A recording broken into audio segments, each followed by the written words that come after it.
banyak sejarah kekerasan ya. Bayangin aja, cucunya Nabi Muhammad dibunuh sama orang Islam sendiri, dibantai sama orang Islam sendiri. Pernah dengar sejarah itu nggak? Belum. Wah panjang itu, panjang deh. Jadi artinya bahwa pertengkaran antar umat Islam itu sudah dimulai sejak Nabi Muhammad meninggal dunia. Pada detik pertama sudah pecah kongsi.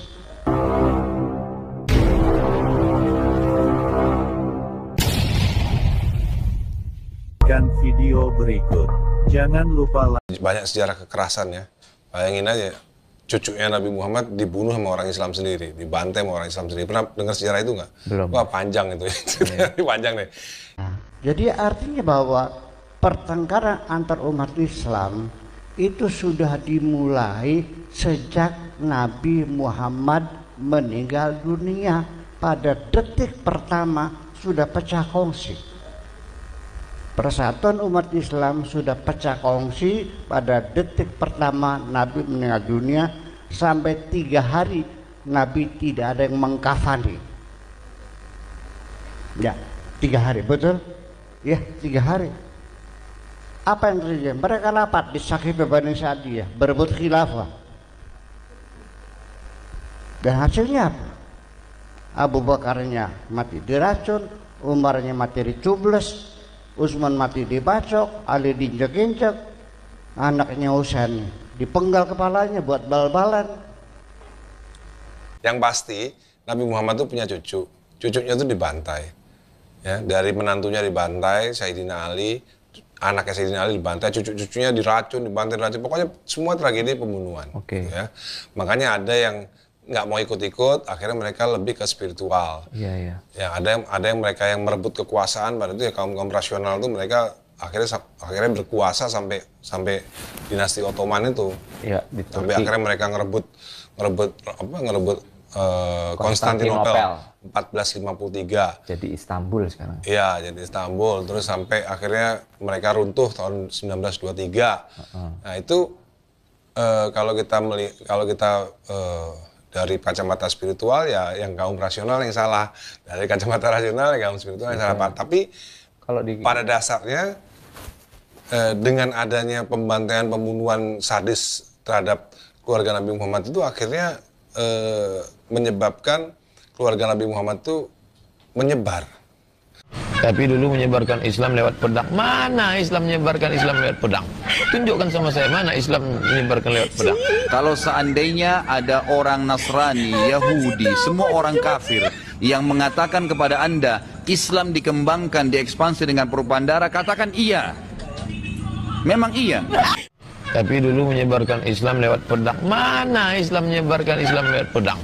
Tunjukkan sama saya mana Islam menyebarkan lewat pedang. Mana Islam menyebarkan Islam lewat pedang? Tunjukkan sama saya mana Islam menyebarkan lewat pedang. Subhanallah, semalam ada yang bertanya pada saya di Kalibata City waktu saya ngisi taklim di sana. Ustadz, bagaimana pendapat Ustadz bila ada orang-orang Nasrani yang mengatakan Islam itu diekspansi dengan pertumpahan darah, dengan jihad? Itu subhanallah, saya bicara hampir 45 menit mungkin hanya menjawab pertanyaan ini.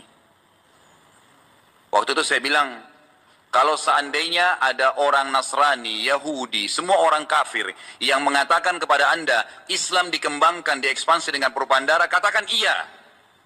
Memang iya. Karena banyak orang Islam, subhanallah, kayak orang yang ketakutan kalau dikatakan Islam itu disebarkan dengan pedang. Saya katakan ikhwas sekalian, memang Islam dikembangkan dengan pedang. Jihad itu dikumandangkan memang dari dulu. Ada pengembangan Islam dengan dakwah, ada pengembangan Islam dengan pedang. Maka kerusakan budaya di Arab tidak mungkin akan kembali pulih dalam waktu dekat. Jangan harap martabat bangsa Arab akan pulih 50 tahun akan datang. Sekarang ini bangsa Arab asfalis safilin. Di mata dunia tidak terhormat sama sekali. Di mata dunia bangsa Arab bangsa yang dianggap biadab. Tidak ada hukum, tidak ada hak asasi manusia, tidak ada ukhuwah Islamiyah maupun watoniyah, tidak ada. Semua menggunakan senjata kekerasan. Nyawa sangat murah, membunuh sangat murah. Pada Islamnya sama ahli sunnah jamaah, sama ahli sunnah jamaah itu kebanyakan. Syiah cuma sedikit Syiah. Sama-sama satu warga bangsa, tapi perang telah menjadi keseharian, sehari-hari yang terjadi di Suriah, di Irak, Afghanistan, Yaman, Libya sampai sekarang belum selesai. Mesir lumayan, Tunis lebih baik, tapi jangan harap mereka akan mampu kembali membangun martabatnya selama 50 tahun.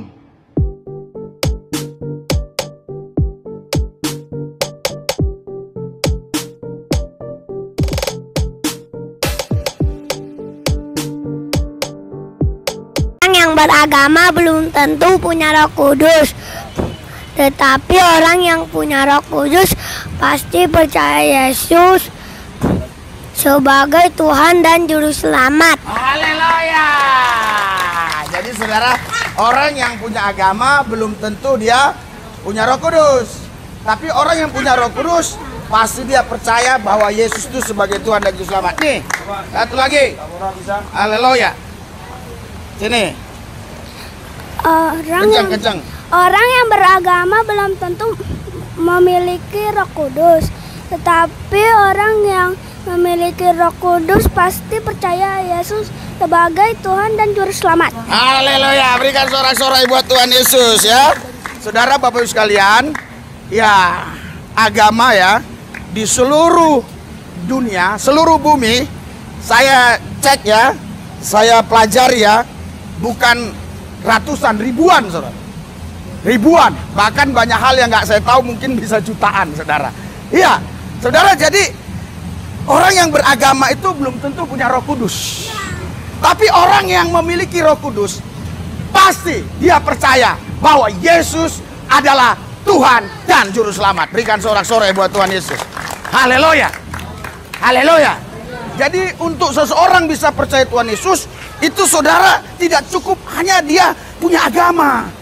Kalaupun dia beragama dengan tekun sekali, tapi kalau dia tidak punya Roh Kudus, tidak memiliki Roh Kudus, dia nggak mungkin bisa percaya bahwa Yesus itu Tuhan dan satu-satunya Juru Selamat. Puji Tuhan, kita sampai di kolong jembatan. Anak-anak sudah nunggu di sini. Makanan masih kita tinggalkan di mobil. Wah, puji Tuhan, bisa sampai kita saudara. Hujan lebat. Nah, sampai masker pun ketinggalan. Iya. Hujan lebat sekali. Oke, kita mulai. Pesta anak domba Allah, kita mulai. Biar cepat, kita mulai. Karena mereka pun sepertinya udah lapar juga ya. Udah lapar ya? Ada lapar? Tapi salam, tetap semangat, sehat, corona virus mati. Haleluya. Kisah ini ceritanya begini saudara. Silas dan Paulus ini seorang pemberita Injil, pemberita kabar baik. Dia menyampaikan keselamatan di dalam Yesus. Dia menyampaikan tidak ada lain lagi keselamatan di luar Yesus, hanya di dalam Yesus. Tetapi karena pemberitaan Injil inilah Paulus dan Silas justru diadukan saudara kepada pemerintah yang berlaku pada zaman itu, pemerintah yang berkuasa. Akhirnya saudara, Paulus dan Silas ditangkap, dijebloskan penjara seperti seorang penjahat. Kakinya diborgol, tangannya diborgol saudara. Tapi kalau kita tadi dengar baik-baik firman Tuhan yang saya bacakan, waktu mereka di dalam penjara, mereka bukan menangis, mereka bukan mengeluh, tapi mereka menyembah, memuji Tuhan. Haleluya, haleluya. Apa yang terjadi setelah mereka memuji Tuhan? Terjadi gempa. Kasih nasi aja, intinya ke bagi video ini. Bapak makan dulu. Ya oke, makan.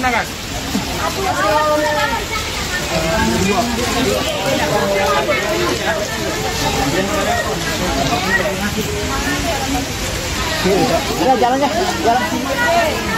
Pak foto sambil ngopi, kasih makan. Jadi yang jual kopi ini memang orang sini juga.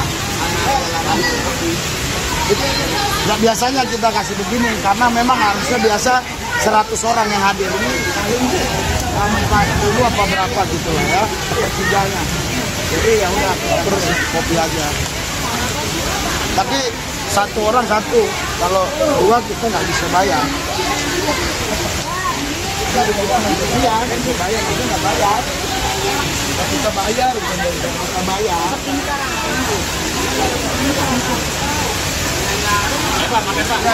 Satu dia, tidak ada berdua. Jadi kita manusia harus punya satu Tuhan di dalam kehidupan kita. Kalau dua Tuhannya, kita tidak akan bisa masuk surga. Amin. Karena kita abu-abu namanya, ragu. Kalau dua di dalam hatimu Tuhan, itu tidak akan bisa engkau masuk surga. Tetapi kalau satu Tuhan yang kau pilih, yaitu di sini dikatakannya Allah yang Esa, juru selamat kita oleh Yesus Kristus, Tuhan kita. Bagi Dia adalah kemuliaan, kebesaran, kekuatan dan kuasa sebelum segala abad dan sekarang dan sampai selama-lamanya. Amin. Sampai selama-lamanya, dari dulu sampai sekarang sampai selama-lamanya.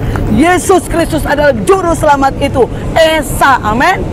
Esa. Jadi kita sebagai umat manusia harus punya satu Tuhan di dalam kehidupan kita. Amin. Kalau engkau punya Tuhan di dalam kehidupanmu dua, kamu tidak benar. Harus satu kau pilih. Amin. Haleluya. Mari kita doa. Tuhan Yesus, kami percayakan setiap apapun yang ku perkatakan ini, firman yang sudah saya bacakan Tuhan Yesus terhadap mereka Tuhan, biar mereka Tuhan mendengar, bahkan mengerti bahwa kami harus punya Tuhan satu, yaitu Yesus Kristus. Sebab kami percaya kepada Yesus Kristus adalah Tuhan kami yang mati di kayu salib, rela berkorban, sebab Dia adalah juru selamat. Tidak ada satu-satu, Dia adalah satu-satunya untuk membawa kami dalam surga, jalan satu-satunya. Terima kasih Tuhan. Sebentar kami akan Tuhan Yesus menikmati Tuhan makanan ini Tuhan Yesus. Semuanya kuserahkan di dalam tangan-Mu. Anak-anak-Mu yang sudah hadir Tuhan, mereka yang sakit Tuhan Kau sembuhkan Tuhan. Mereka Tuhan yang berkekurangan Kau cukupkan Tuhan. Mereka yang mempunyai masalah Tuhan, Engkau angkat masalah mereka. Dan aku tahu Engkau adalah Tuhan dari segalanya Tuhan. Terima kasih Tuhan Yesus. Kuserahkan semua dalam tangan-Mu. Di dalam nama Yesus Kristus kami sudah berdoa. Haleluya. Amin. Udah jual makanan. Udah tadi. Oh, bagi dulu orang tua semua. Iya, orang tua dulu. Bisa sih dapat anak-anak bisa. Ya, langsung pulang. Langsung pulang aja. Langsung pulang aja. Ini airnya. Ada tentara ya. Karena ada acara mereka, kalau nggak ada acara mereka, biar cuma ada mereka. Pulang. Ya, pulang aja. Langsung pulang. Ada acara. Pulang aja Bu ya.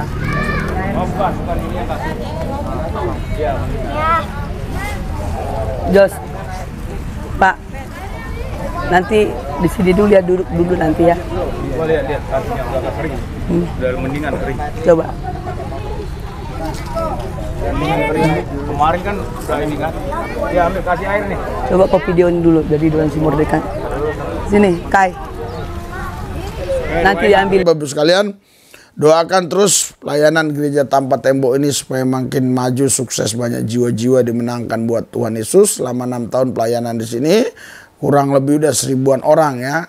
Ya, yang percaya Yesus, mereka sudah tersebar kemana-mana. Kita tidak tahu di mana-mana mereka tersebar karena mereka yang sudah percaya Tuhan Yesus itu kita ajarkan mereka untuk betul-betul ya hidup di dalam Tuhan, dan mereka berdoa minta kepada Yesus dapat pekerjaan di Karawang, di Cikampek, di Cikarang.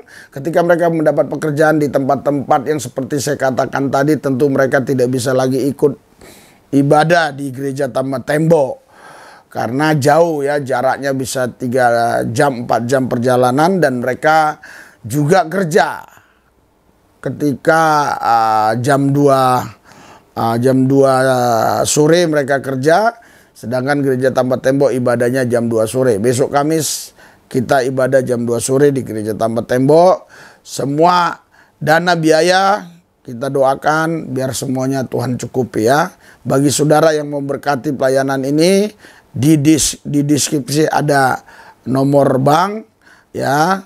apapun yang saudara buat, ya seberapapun yang saudara beri, kami yakin percaya Tuhan akan memberkati berlipat kali ganda. Mari kita doa untuk pelayanan gereja tanpa tembok, khususnya hari Kamis depan ini. Hadirat urapan kuasa-Mu Tuhan bekerja, ambil alih pelayanan kami gereja tanpa tembok, berkati jemaatnya, berkati juga Tuhan Yesus pelayan-pelayan Tuhannya, berkati juga Tuhan Yesus Kristus, semua yang ambil bagian di gereja tanpa tembok, mereka-mereka yang sudah mendukung pelayanan gereja tanpa tembok, Tuhan berkati berlipat kali ganda. Yang belum mendukung, Tuhan berkati, di lain waktu mereka akan mendukung. Kalau ada kelompok tertentu, niat-niat orang tertentu yang coba ingin berbuat jahat, yang coba ingin menutup gereja tanpa tembok seribu pintu, kami gagalkan dalam nama Yesus.